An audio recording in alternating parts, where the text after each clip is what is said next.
Good morning. நான் உங்கள் maths teacher பேசுகிறேன். All of you welcome to our maths ma'am TNPSC class. இன்றைக்கி நம்ம பார்க்க போகிறது ஃப்ராக்ஷன்.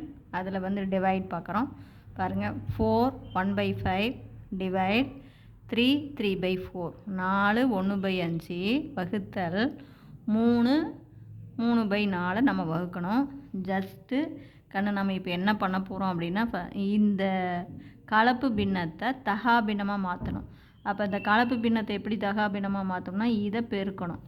4ஐயும் 5ஐயும் பெருக்கி இதை கூட்டணும். அப்போ 4 5 20, 20ஓட 1 கூட்டணுன்னா 21/5 வகுத்தல். அதே மாதிரி இதுக்கும் இது போய் இங்கே பெருக்கும். இப்போ 3 12, 12ஓட 3 கூட்டணின்னா என்ன வரும் உனக்கு? 15/4 வந்துடும். புரிஞ்சுதா கண்ணு? அடுத்த ஸ்டெப்பு, இந்த டிவைடை மல்டிப்ளாக மாற்றணும். இது அப்படியே இருக்கும். 21/5 இன்ட்டு இதை பெருக்கலாக மாற்றும் போது இது தலைகீழாக மாறும். 4/15. புரிஞ்சுதுங்களா? இப்போ பாருங்கள், இங்கே 5க்கும் 15க்கும் அடிச்சிடக்கூடாது. ஏன்னா இது ரெண்டுமே பகுதியில் இருக்குது. 21க்கும் 15க்கும் 3வது வாய்ப்பாட்டில் அடிக்கலாம். 3வது வாய்ப்பாட்டில் 21 வரும், 15 வரும்.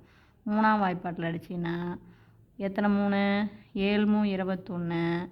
இது 3ஆம் வாய்ப்பாட்டில் அடிச்சின்னா 5 5. இனிமேல் எதையும் அடிக்க முடியாது.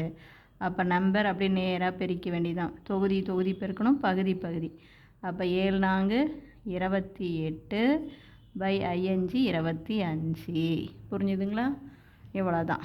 அதே மாதிரி தான் இங்கே கண்ணு இந்த கலப்பு பின்னத்தை என்ன பண்ணணும்? தகா பின்னமாக மாற்றணும். அப்போ இதையும் பெருக்கலாம்.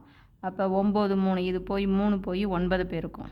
அப்போ 9 3 27. 27ஓட 2 கூட்டுனீங்கன்னா 29/3 வகுத்தல். அதே மாதிரி 1 3 3 3ஓட இந்த 2 கூட்டும்போது என்ன கண்ணு வரும்?